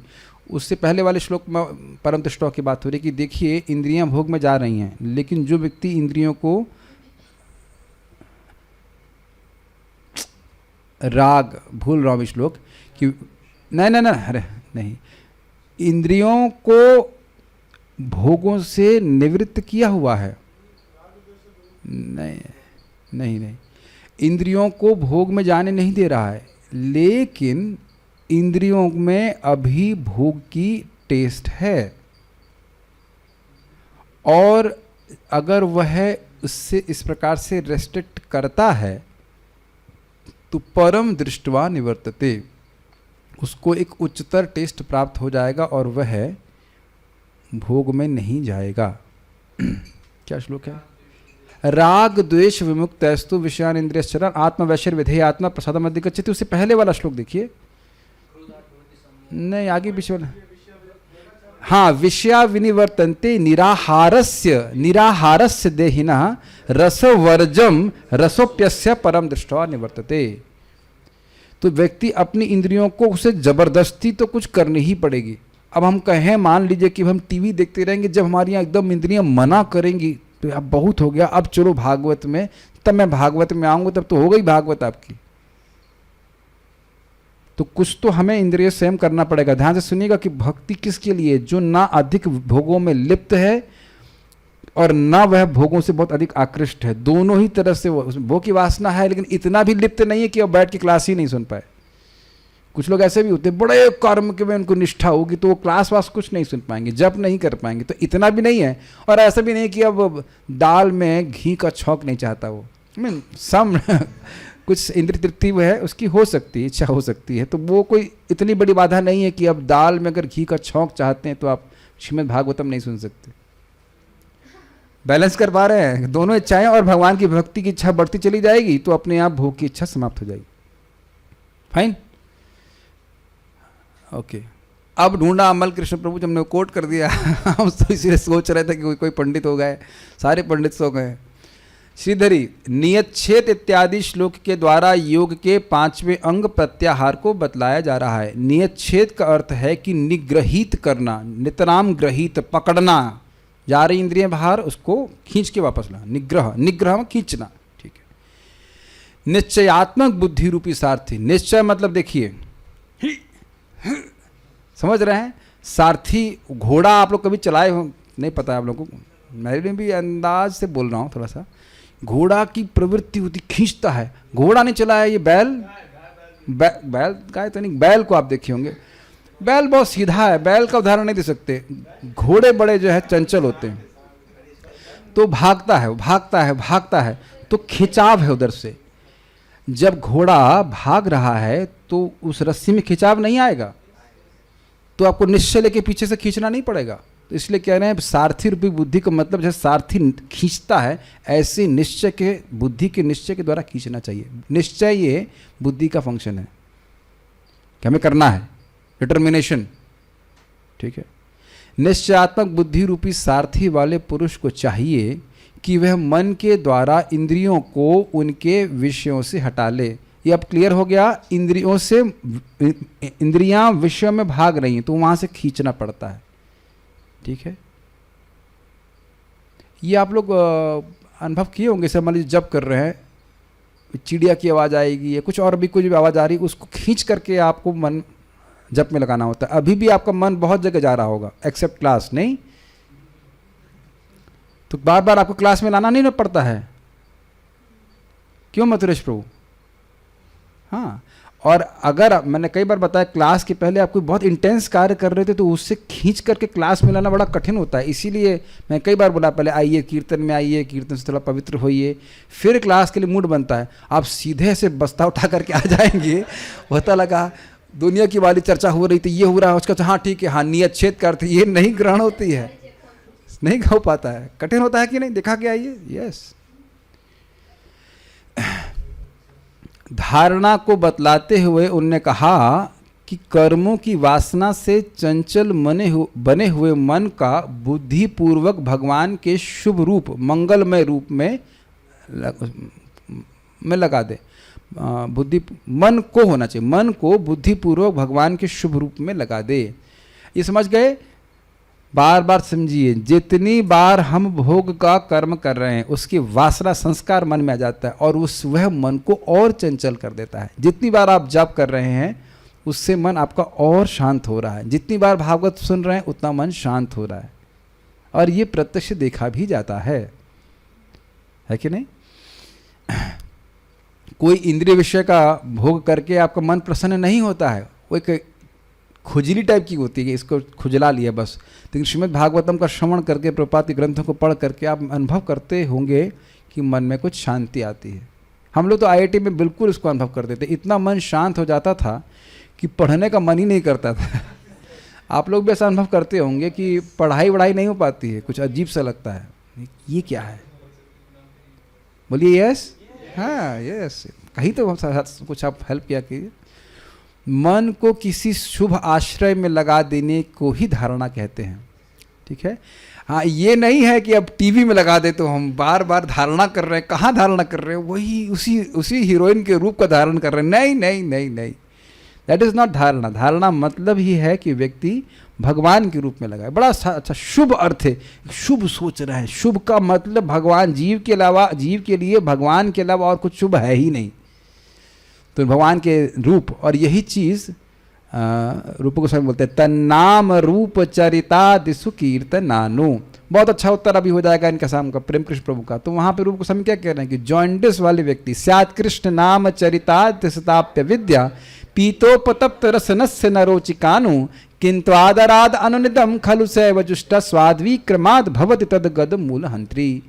भाई जो जीव है, जो अविद्या से ग्रसित है, उसका भगवान के नाम रूप गुण आदि यद्यपि बहुत मीठे हैं, उसमें कोई रुचि नहीं होगी, लेकिन किंतु आदर पूर्वक और रोज, रोज मतलब एवरी डे, रोज मतलब every once in a week नहीं, रोज का मतलब एवरीडे, रोज और बड़े आदर पूर्वक वह इनका सेवन करता है तो अविद्या तद्गद मूल हंत्री, वह नष्ट हो जाती है, मूल से नष्ट हो जाती है। और स्वाद विक्रमाद भवति तद्गद मूल हंत्री, और क्रम से स्वाद आ जाता है। तो जब स्वाद आ जाएगा तब क्या करना है, तो कहते हैं तन्नाम रूप चरिदादि सुकीर्तनानु स्मृत्यो क्रमेण रसना मनसी नियोज्य तिष्ठन ब्रजे तदनुराग जनानुगामी कालम नईद अखिलम इत्युपदेश सारम। सारे उपदेशों का सार यह है कि अब जब टेस्ट आ गया कृष्ण कथा में, नाम रूप गुण आदि में, तो अब इसी में मन को लगाए रखें। तो यानी दो एंगल आप देख रहे हैं, एक साधना भक्ति कि भाई अच्छा नहीं लग रहा है, लेकिन शास्त्र की आज्ञा से बड़े आदर पूर्वक मन योग लगा करके, मन लगा कर मतलब आदर पूर्वक आदर बुद्धि से कि बहुत अच्छी चीज़ है, ये शुभ है, कल्याणमय है, उसमें लगाए निश्चय के संग, और अनुदिनम रोज लगाए। तो दोनों जगह निश्चय लगेगा कि नहीं। इस समय हम मान लीजिए व्हाट्सएप चेक करते हुए और कुछ करते हुए कथा सुनेंगे तो उसको तो आप आदर नहीं कहा जाएगा ना कथा का।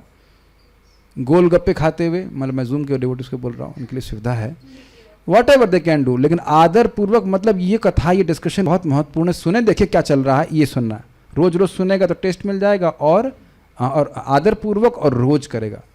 जो व्यक्ति, अभी सभी सुनिए, चाहे जूम पे हो चाहे कुछ हो, अगर ध्यान पूर्वक क्लास को नहीं सुन रहा है तो उसको आदर नहीं कहा जाएगा। सुनिए चाहे कैसे भी, लेकिन ज़्यादा टेस्ट भी नहीं मिलेगा। अरे तो वही बात बोल रहे हैं, क्या है, बहुत सूक्ष्म बातें बोली जाती हैं, जो ध्यान से नहीं सुनता वो उसको कुछ समझ में नहीं आएगा।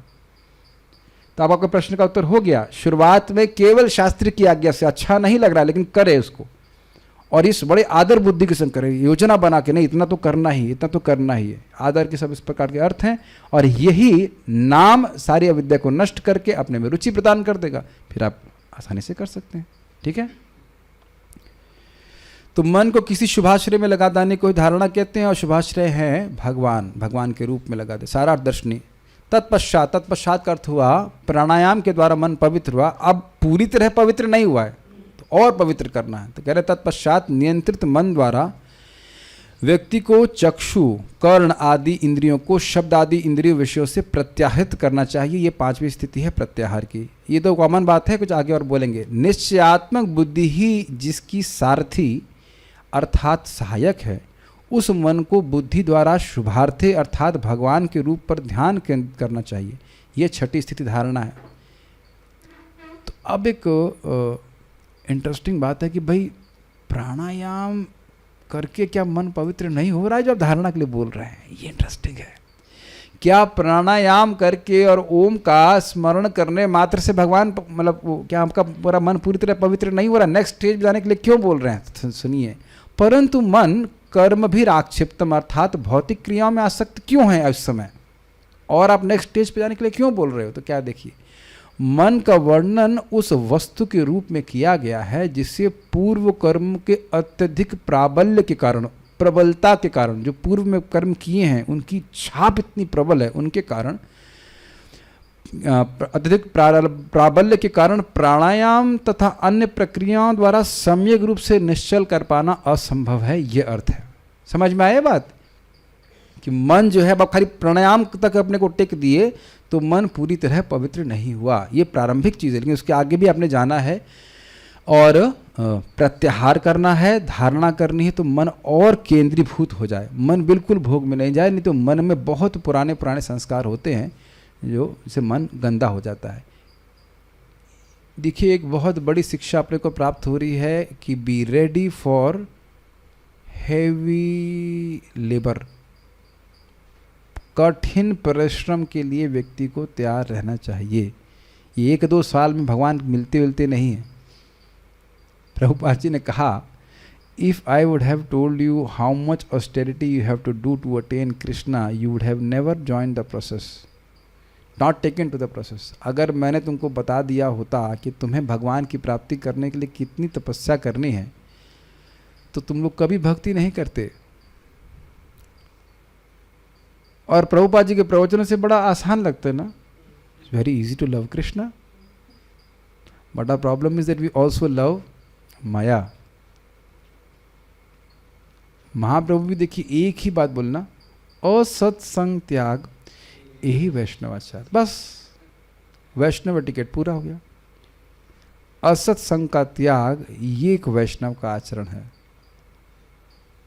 And such A loaded statement. नहीं, सत्संग तो व्यक्ति कर लेता है, लेकिन असत को त्यागना ये जीव के लिए कठिन है, क्योंकि अनादिकाल से उसका अभ्यास किया। तो यही हम सुन रहे हैं ना, मन आसक्त है तो उसको और शुद्ध करने के लिए और डोज बढ़ाया जा रहा है, इंटेंसिटी बढ़ाई जा रही है अष्टांग योग की। बाल प्रबोधिनी में अर्थ अलग जाएगा थोड़ा सा, तो ध्यान से सुनिए। इंद्रिय प्रत्याहार को नियच्छे आदि से यहाँ कहा जा रहा है। नियच्छे मतलब इस श्लोक से कहा जा रहा है, बुद्धिम तु सारथिम विद्धि मनः प्रग्रहम एवच। अर्थात यह जान लो कि बुद्धि सारथी और मन ही ग्रह अर्थात रस्सी है, जिसके द्वारा इंद्रियों को खींचा जाता है। इस वचन से बुद्धि रूपी सारथी की सहायता से मन के नियंत्रण के द्वारा इन विषयों से आँख कान आदि इंद्रियों को परावर्तित कर लें। परावर्तित मतलब घुमा दे, वहाँ नहीं जाने दे। इसके उपरांत मन की सभी क्रियाओं को स्थिर करने की धारणा को कहा मनः इति से, मतलब सेकंड वाले भाग से। पहला हो गया प्रत्याहार, दूसरा हो गया धारणा। आप लोगों पूरा मत मानेगा, पूछ रहा हूँ, मन एब्सेंट तो नहीं हो जाता है after 1 hour? Is it okay? You are all with me? सब लोग हैं? कोई हम लोग फिर क्लास छोटा भी कर सकते हैं अगर ऐसा लग रहा हो तो। आप हाँ क्या बोल रहे हो? तो आप तो आते ही देर में आधी क्लास में तो आते थे, 5 ही मिनट सुनना है ठीक है कि नहीं? लेकिन मैं कहा सकता सुन सकते हैं ना, इससे कम मैं कैसे करूँ? आधी पार्ट बाय पार्ट तो कर नहीं सकते। ठीक है, सब लोग धारणा करें भगवान की। हाँ, तो अब हम लोग धारणा के बारे में सुन रहे हैं। अब जरा ध्वनि 2 अर्थ निकालेंगे। ये कर्म भी अर्थात नहीं, ये अलग अर्थ ले रहे हैं थोड़ा सा। कर्म भी मतलब कर्मों के द्वारा, तो कह रहे हैं कर्म भी अर्थात प्रत्याहार रूपी कर्मों के द्वारा। इससे पहले हमने क्या सुना था? सकाम कर्मों के द्वारा। अब कह रहे हैं प्रत्याहार रूपी कर्मों के द्वारा, जो साधना आप कर रहे थे उसके द्वारा आक्षिप्तम अर्थात आ प्लस क्षिप्तम अर्थात सभी विषयों से, आ मतलब सर्वतः, और क्षिप्तम अर्थात दूरीकृत करके विशुद्ध मन को। कह रहे हैं कि कर्म भी आक्षिप्तम का अर्थ हुआ कि प्रत्याहार आदि, हाँ, प्रत्याहार आदि कर्मों, प्राणायाम और प्रत्याहार आदि कर्मों के द्वारा सभी जगह से अपने मन को, आ मतलब सभी जगह से, सभी विषयों से अपने मन को क्षिप्त आकृष्ट करके शुभार्थे भगवान में लगा रहो।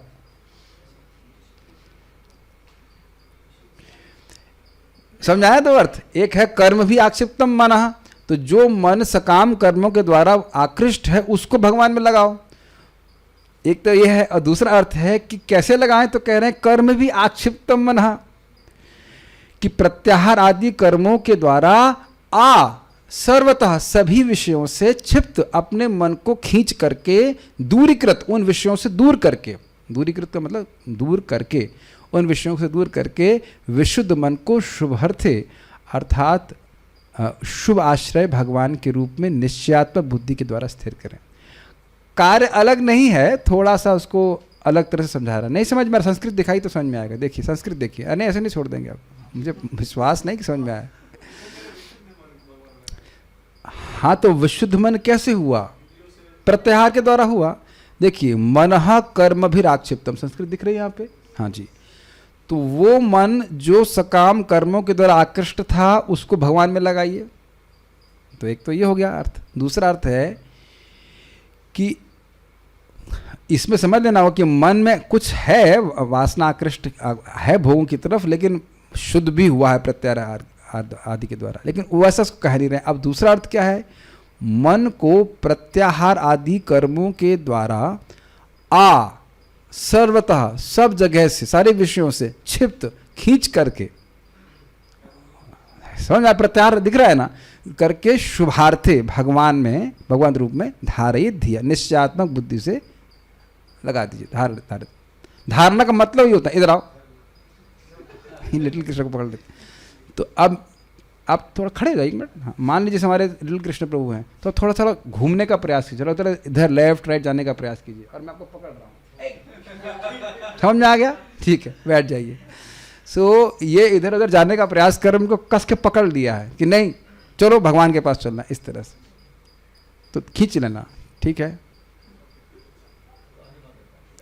कार्य परिवर्तित नहीं हुआ है, खाली थोड़ा सा अर्थ अलग अलग ले लिए। ओके, तात्पर्य, प्रणव या ओंकार के यांत्रिक उच्चारण के द्वारा तथा श्वास के अवरोध प्राणायाम से मन के आध्यात्मीकरण की प्रथम प्रक्रिया यानी विधि प्राणायाम की यौगिक विधि या श्वास को पूर्ण रूप से नियंत्रित करने की विधि कहलाती है। मतलब वही बात हो रही है प्राणायाम की, आज जो पिछले श्लोक में बात हुई, प्राणायाम कर रहा है और मन से ओम का स्मरण कर रहा है, उससे मन आध्यात्मिक हो रहा है, मतलब पवित्र हो रहा है, वो भोग की वासना से शुद्ध हो रहा है। ठीक, इस प्राणायाम पद्धति की चरम अवस्था समाधि है। समाधि क्या होता है समझ लीजिए, महाराज समझा रहे थे 3 मिनट, कोई 24 बोलता, कुछ होता 24 मिनट। वैसे महाराज जो भी मैं इस पर प्रवचन में सुन रहा था वो बोलते 3 मिनट। अब सबका अलग अलग है, पर 3 मिनट जो है अगर मन भगवान में लगा रहे तो समाधि कहते हैं, कोई कहता है 24 मिनट है, अब जो भी है। किंतु अनुभव से सिद्ध हो चुका है कि समाधि अवस्था भी भौतिकता में लीन मन को वश में करने में असफल रहती है। उदाहरणार्थ विश्वामित्र समाधि अवस्था प्राप्त करके भी इंद्रियों के शिकार हो गए और उन्होंने मेनका के साथ संभोग किया। इतिहास इसका साक्षी है। यद्यपि मन एक बात जरूर ध्यान देने वाली है, we are always susceptible. Hindi में अनुवाद कीजिए इसका, वी आर ऑलवेज ससेप्टेबल। अंग्रेजी भी नहीं समझते हैं, ससेप्टेबल।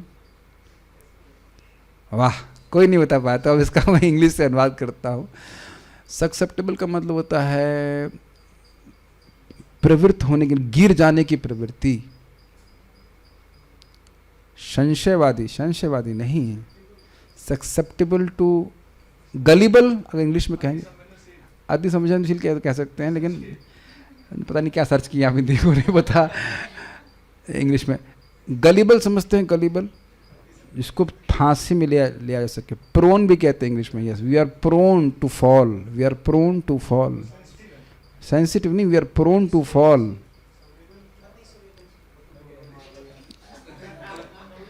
अब जो अर्थ समझने का प्रयास की, ससेप्टेबल टू फॉल डाउन, प्रवृत्ति है नीचे गिरने की। तो कहने का मतलब ये है आसानी से प्रभावित हो जाना से कहना चाहिए।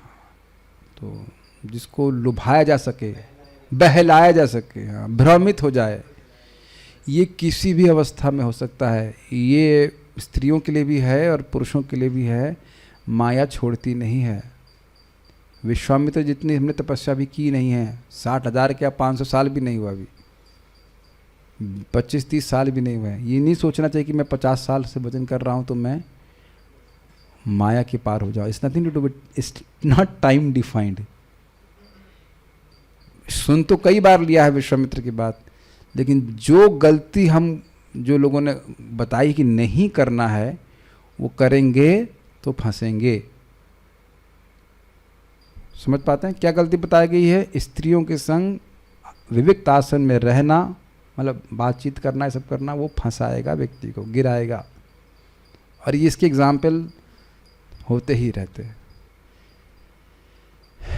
ठीक है, हम सबको साधना, चाहे आप ब्रह्मचारी हों चाहे गृहस्थ हों, गृहस्थ तो केवल अपनी पत्नी से बातचीत करने के लिए अलाउड है। ये नहीं है कि सभी से बात करने के लिए अलाउड है। We have to be very careful on that point. लोग शादी तक तय करना शुरू कर देते हैं केवल चैटिंग वेटिंग कर करके। B very careful. हम गलत बोल रहे हैं कुछ? क्या बोलिए? नो, हाँ गलत नहीं, इतनी धीरे से बोल रहे हैं। Very dangerous, very dangerous. इतिहास इसका साक्षी है और आपने सुना भी होगा, हिस्ट्री रिपीट्स इटसेल्फ। वही गलती विश्वामित्र ने करी है, लेकिन हम तो विश्वामित्र के भी ऊपर है ऐसा सोच लेंगे आप तो फंसेंगे। ठीक है, बहुत डेंजरस है ये। हमारी इंद्रियां, हमारे मन हमसे बहुत अधिक शक्तिशाली है at least for now. Haridas Thakur हम अभी हैं नहीं, यद्यपि मन संप्रति विषय वासनाओं को सोचना बंद कर देता है, जो अभी किए वो बंद कर दिए उसने, किंतु अवचेतन मन से वह विगत विषय वासनाओं का स्मरण करता है और इस तरह मनुष्य को 100% आत्म साक्षात्कार में लगने से रोक देता है। अब आप देखिए प्रभुपाद जी क्या बात कर रहे हैं।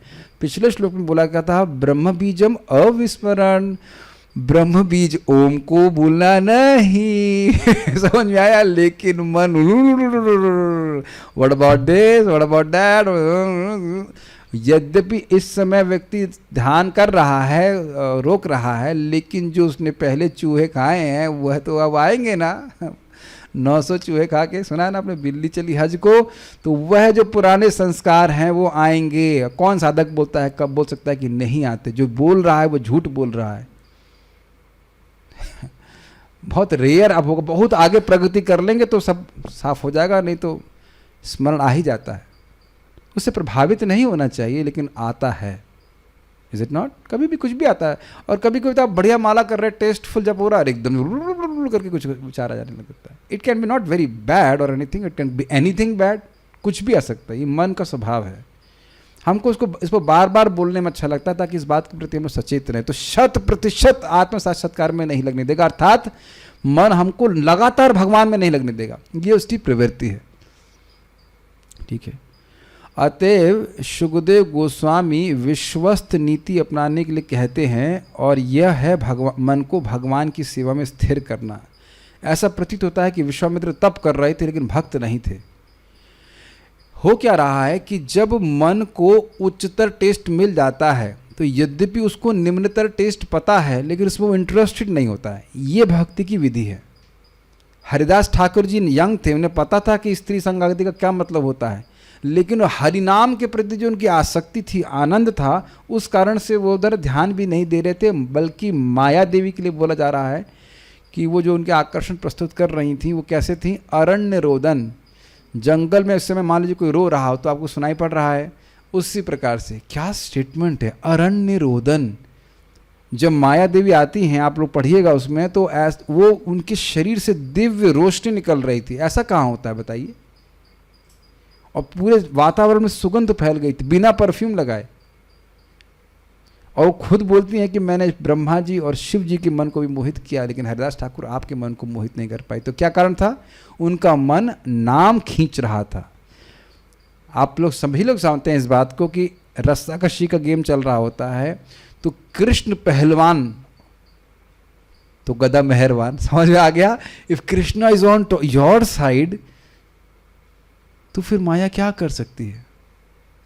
माया कृष्ण से अधिक शक्तिशाली नहीं है। बस उस दिन का हमको वेट करना है, लगे रहना, साधना करते रहे। जिस दिन कृष्ण सोच लिए कि अब इस साधक का मन मुझे अपनी ओर खींचना है, मैंने इज प्लीज बाय दैट, फिर आपका मन इस जगत में कहीं किसी वस्तु के प्रति आकृष्ट नहीं होगा। ये महाभागवतों का लक्षण है कि एक क्षण के लिए भी मन कहीं पे नहीं जाता।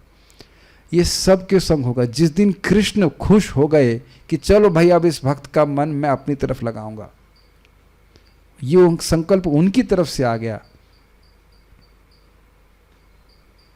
तो फिर आपका मन कहीं और नहीं जाएगा। लेकिन तब तक हमें बहुत सतर्क रहना पड़ेगा। टस्सी बोलते हैं, क्या बोलते हैं, रस्साकशी। रस्साकशी चलता रहेगा। प्रभुपाद जी बोलते भी इस बात को कि तुम भक्ति कर रहे हो और यहाँ रहने में क्या कष्ट है, फिर भी मैं कहती ए यहाँ के चलो, बाहर चलो, बाहर चलो। ये रस्साकशी चलती ही रहती है। तो ये रस्साकशी चलेगी अनर्थ निवृत्ति में बहुत अधिक, और फिर धीरे धीरे कम होती चली जाएगी। भाव स्तर पे अब आप पूरा कृष्ण की तरफ चले जाएंगे, फिर कोई दिक्कत नहीं आएगी। But till that time we have to be careful. पूर्ण पुरुषोत्तम भगवान श्री कृष्ण इस प्रत्यक्ष विधि की संस्तुति भगवद गीता में भी करते हैं। श्लोक बताओ। योगिनाम अपि सर्वेषाम मदगतेन अंतरात्मना श्रद्धमान भजते युमाम समय युक्त तमोमतः। वो व्यक्ति सर्वश्रेष्ठ योगी है जो लगातार किसी भी अवस्था में, नहाते खाते पीते सोते समय मेरा स्मरण हृदय में करता है, श्रद्धा के संग, प्रेम के संग। इस तरह आध्यात्मिक रूप से मन के स्वच्छ होने पर मनुष्य को तुरंत श्रवण कीर्तन आदि भक्ति कार्यों द्वारा भगवान की दिव्य प्रेम भक्ति में लग जाना चाहिए। यदि सही मार्गदर्शन के अंतर्गत ऐसा किया जाता है तो विचलित मन भी निश्चित रूप से प्रगति कर सकता है। Is it okay? This is answer A question. मन विचलित है लेकिन व्यक्ति श्रवण कीर्तन करता रहेगा तो वह पवित्र होगा। एक और इंटरेस्टिंग बात है कि श्रवण मतलब भगवान का यश, कान से संपर्क हो। क्या रहस्य है? समझ में आए बात की बात है। कुछ समझ में आया? हरे कृष्णा कृष्णा कृष्णा हरे हरे, हरे राम राम राम हरे हरे। अब कोई व्यक्ति इसका अर्थ जानने या ना जाने, कान से स्पर्श हुआ कि नहीं हरे कृष्ण मंत्र का, तो वही उसको पवित्र करने वाला है। इस क्लास में मान लो कोई बैठा है तो हो सकता है उसकी सारी बात ना समझ में आती है, लेकिन ये सुनाई पर लग रहा है ना कि कुछ आवाज़ हो रही है। हाँ, ऐसा लग रहा है हिंदी जैसे कुछ लग रहा है, तो वह भी पवित्र करने वाला है। ये भक्ति रसामृत सिंधु में बताया गया। श्रवण मतलब ये, मनन आदि होगा तो आगे की बात। श्रवण मतलब सुना। सुना क्या आवाज आ रही है? सुना? समझ आ रहा है? सुनने का मतलब, सुनना मतलब खाली कान से स्पर्श करना से पवित्र हो जाता है। फिर आगे वो मनन करे और समझे तो कहना ही क्या। ठीक है, ओके। तो हाँ, प्रश्नोत्तर होंगे। Just see if there are some comments here. Question है, फिजिकल हेल्थ ठीक ना होने से भी मन भगवान में लगना मुश्किल हो जाता है क्या? हाँ, ये महत्वपूर्ण है, क्योंकि देखिए हमारा मन बुद्धि सब डिस्टर्ब हो जाएगा, शरीर आपका डिस्टर्ब होगा। ओके, मेरे ख्याल से और कोई प्रश्न यहाँ पे तो नहीं है। So will start our questions. Okay, Shridhari के अनुसार नियच्छेद शब्द का अर्थ बताइए। यहाँ कोई हाथ ही नहीं खड़ा कर रहा है। ओके, अमल कृष्ण।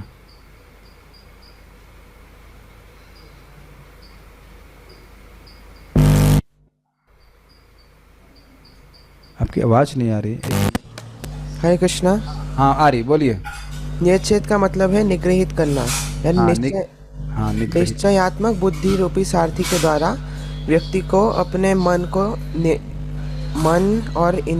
मन के द्वारा इंद्रियों को निश्चय खींचना चाहिए, कंट्रोल करना चाहिए। श्रीधरी के अनुसार बताइए, धारणा किसे कहते हैं? राधा शर्मा माता जी। हरे कृष्णा। धारणा मतलब चंचल मन को बुद्धि पूर्वक भगवान के शुभ रूप में लगाना, मतलब जी हाँ। भगवान में उसे लगाना। गुड। सारार्थ दर्शनी के अनुसार श्लोक का लिंग समझाइए और अष्टांग योग की 5वीं स्थिति का वर्णन कीजिए। प्रिय शोसी माता जी। हरे कृष्ण प्रभु जी।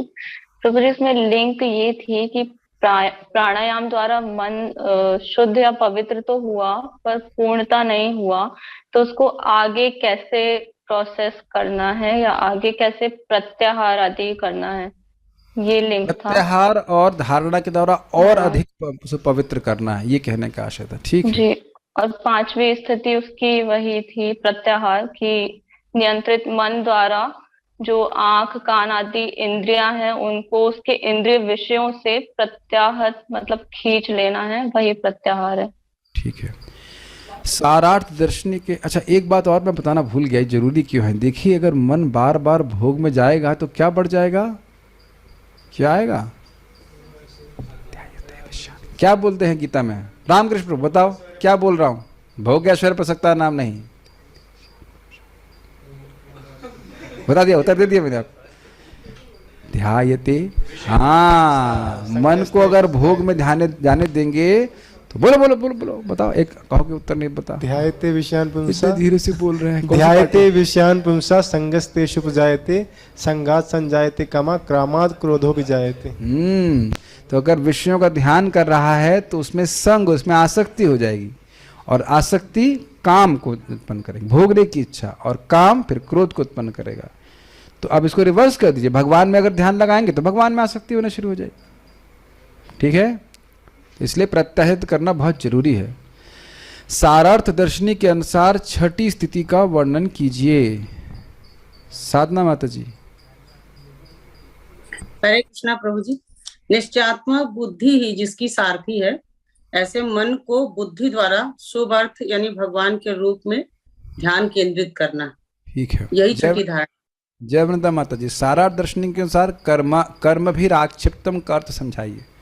आप काफी लिख के लाए हैं तो आपको हम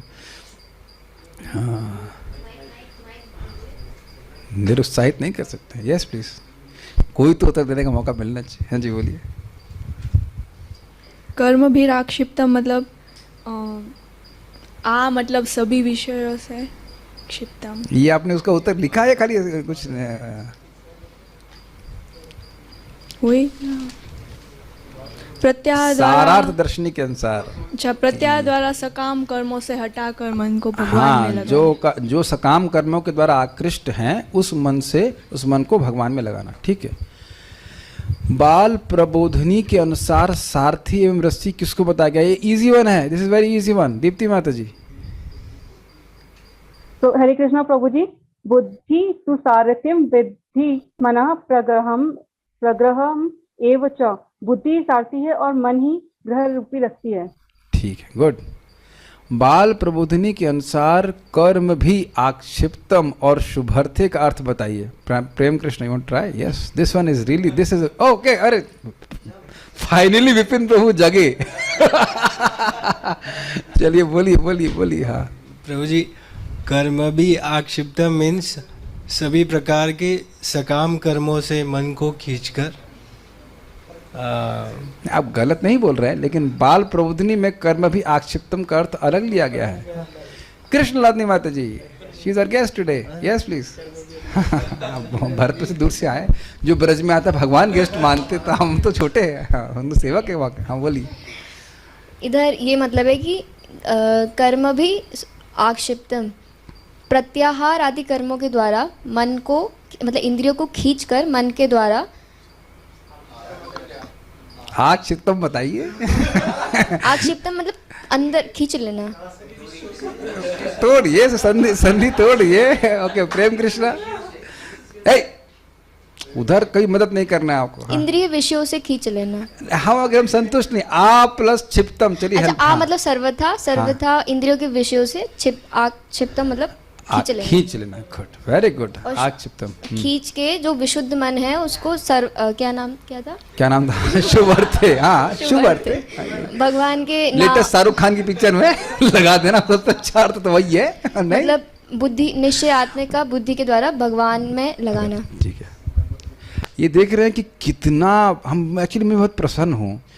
थोड़ा मैं मान रहा हूँ कि सब टीकाएं कठिन हो सकती हैं, लेकिन आप लोग अपने बुद्धि का प्रयोग कर रहे हैं इसमें। Is it not?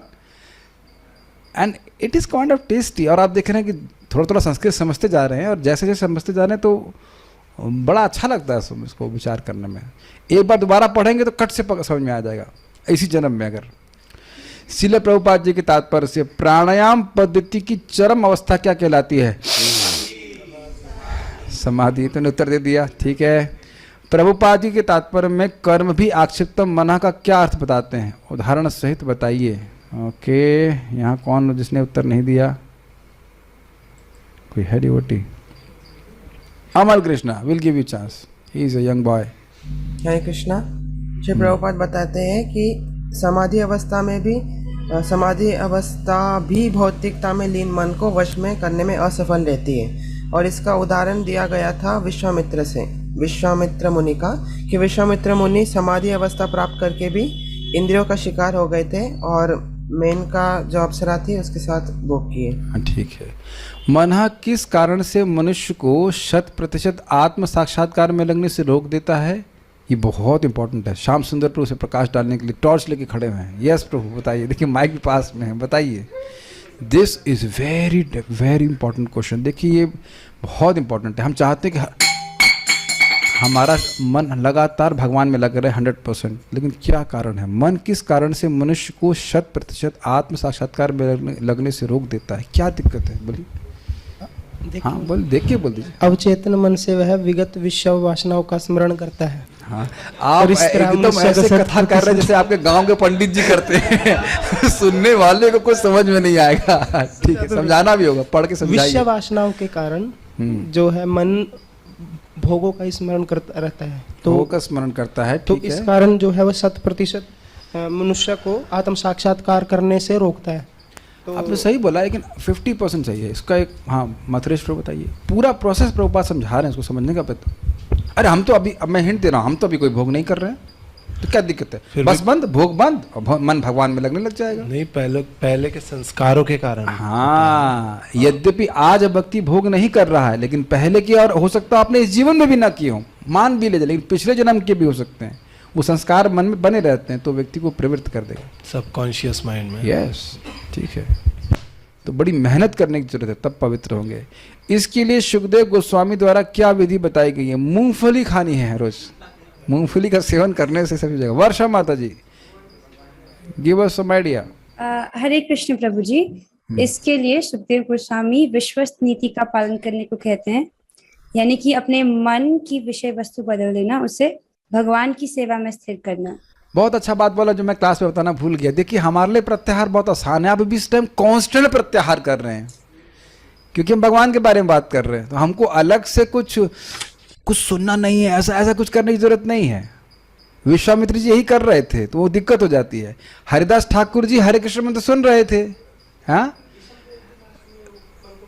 हाँ, अब श्याम सुंदर प्रभु ने एक बात ऑब्जेक्शन रेज किया है कि प्रत्याहार तो विष्णुदेव भी कर रहे थे। आप ध्यान से विचार कीजिएगा, जो उनके विषय थे भगवान कृष्ण, वो सामने उनके पांव के पास थे कि नहीं, लेकिन वह उनका स्मरण नहीं कर रहे थे। वो स्मरण कर रहे थे उन भगवान कृष्ण का जो युद्ध में उनके संग युद्ध कर रहे थे आदित्य, उसमें उनका मन आसक्त हो रहा। ध्यान दीजिएगा कि वो प्रत्याहार नहीं कर रहे थे, मन उनका कृष्ण खींच रहे थे।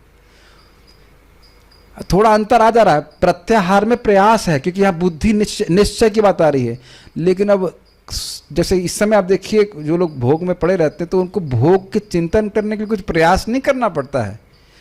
तो भक्त लोग जो प्रेमी होते हैं, भीष्म पितामह प्रेमी भक्त हैं, तो उनको तो भगवान का स्मरण करने में सुख मिल रहा है। तो आप कह सकते, ये बात सत्य है कि वो चुप हो गए और विश्व में नहीं बोल रहे थे, लेकिन वो प्रत्याहार के लेवल पे नहीं है। वो स्वाभाविक प्रत्याहार हो जा रहा है क्योंकि मन तो भगवान में ही जा रहा है। ये लिखा था उसमें, इसे लिखा था कि मन अब कहीं और बोल नहीं रहे थे, वो सिद्ध अवस्था में, वो तो उनका मन अब उन्हें बस देखा कि अब वो किसी जगह बात भी नहीं कर रहे हैं, मन को बस भगवान में लाकर छोड़ दिया। लेकिन वो यस इट इज प्रत्याहार but not the stage of प्रत्याहार। प्रत्याहार की स्टेज में तो फिर भी भोग की आज बात आ सकती है, लेकिन भगवान के जो शुद्ध भक्त हैं उनका चित्त तो हमेशा भगवान में लगा रहता है। ये बात है। वो ऐसे कहते हैं उनका मन प्रत्याहृत रहता है, ऐसा कह लीजिए, वो हमेशा मन भगवान में ही लगा रहता है। प्रभुपाद बोले ना कि ऐसा कोई समय मुझे याद नहीं जब मैं कृष्ण को भूल गया हूँ। जबकि देखिए दुनिया में कितनी सारी बातें कर रहे हैं, पता है ना, प्रभुपाद जी मैनेजमेंट की बातें कर रहे हैं, अंदर हरे कृष्ण मंत्र निरंतर चल रहा है, तो वो प्रत्याह और बाय डिफॉल्ट प्रत्याहृत है, मन कहीं जा ही नहीं रहा है। ये बात है। तो ये स्वाभाविक प्रत्याहार हमारा हो जाता है। इस विधि का वर्णन भगवान श्री कृष्ण द्वारा कहाँ किया गया है? श्लोक उद्धृत की जरिए इतना कठिन कर दिया है। Okay, this will be answered by a champion. Where is प्रिय सरस्वती माता जी? Yes please. प्रभु जी, भगवान ने जो भगवद गीता का 6वां अध्याय है ध्यान योग, उसके 47वें श्लोक में श्लोक बोला है, योग्य नाम अपि सर्वेषां मद गतेन अंतरात्मना श्रद्धावान भजते यो माम तामे युक्त तमो मतः। उसका अर्थ ये है कि सभी योगियों में जिनका मन सदैव मुझ में तल्लीन रहता है और जो अगाध श्रद्धा से मेरी भक्ति में लीन रहते हैं, उन्हें मैं सर्वश्रेष्ठ मानता हूँ। इसका थोड़ा अर्थ समझ लीजिए। इसका अर्थ ये नहीं है कि जब वो बैठ करके प्रत्याहार कर रहा है तभी उसका मन आकर्षित है। खाते सोते स्नान आदि करते हुए, जैसे गोपियाँ आप जानते हैं, वो कहती हैं भाई ये हमको घर का काम भी नहीं करने दिया रहा है। वो भी कुछ कभी कभी अष्टांग योग का अभ्यास करती हैं ताकि वह कृष्ण को भूल जाएं और वह कुछ घर का काम कर सकें। ठीक है। 13वां क्वेश्चन, मन के स्वच्छ होने पर मनुष्य को क्या करना चाहिए? गंदा कर देना चाहिए दोबारा। साफ हो गया, गंदा करें, सिंपल आंसर। नहीं, तनिषा माता जी कुछ प्रकाश डालेंगे इसके ऊपर। You want to throw some light here? जी, आध्यात्मिक रूप से मन के स्वच्छ होने पर मनुष्य को तुरंत श्रवण कीर्तन आदि भक्ति कार्यों द्वारा भगवान की दिव्य प्रेमा भक्ति में लग जाना चाहिए। अब मेरा एक प्रश्न, ये मेरा एक प्रश्न है। आपने कहा कि मन पवित्र हो जाए तब भक्ति में लगना चाहिए। ये हम रूम के डिवोटीज को पूछना चाहते हैं। तो क्या अब मतलब इसको लग रहा है कि भक्ति करने के लिए पहले मन पवित्र करें फिर भक्ति करें? तो क्या उत्तर है आप लोग का? चैंपियंस माइक पे बोलिए। मैं जानबूझ के बात को छोड़ दिया था तो इसलिए यहाँ ले रहे हैं उसको। हाँ बोलिए। भक्ति करने से ही मन पवित्र होगा। नाम हाँ, जप करने तो से। भक्ति करने से ही मन पवित्र होगा, ये नहीं कि पहले पवित्र करो उसके बाद जप करना शुरू करो। ठीक है, गुड। आगे क्या करना? अरे अनम्यूट म्यूट क्यों कर? अनीश प्रभु अब आए। खत्म हो गया प्रभु जी, आप तो भारतीय पुलिस की तरह है। पूरा सारा कहानी खत्म होने के बाद आप आए। और क्या किया जाना चाहिए जिससे विचलित मन की स्थिति ठीक हो? और यह सब हमें सही मार्गदर्शन के अंतर्गत किया जाना चाहिए, जिससे विचलित मन भी निश्चित रूप से प्रगति कर सकेगा। ठीक है, अनीश प्रभु धरना देने आए क्या? हैंड रेस कर रहे सब चल रहा है कि नहीं? हैंड धरना होता ना, जय हो कर रहे। ठीक, एंड में बोलने वाले श्रीमद् भागवतम की जय। ठीक है, okay okay, Hare Krishna. So we are done, will do just पारायण एंड देन विल स्टॉप। मुझे याद रहता है, घबराई मत। ओके। प्रत्याहार आदि कर्मों के द्वारा समस्त जगत से अपने मन को खींचकर भगवान रूपी शुभार्थ में लगाएं। तो आप बोल भी सकते थे, रूपाली माता जी आप हैंड रेस कर सकते पूर्व जन्म के संस्कार से। ठीक है, ओके।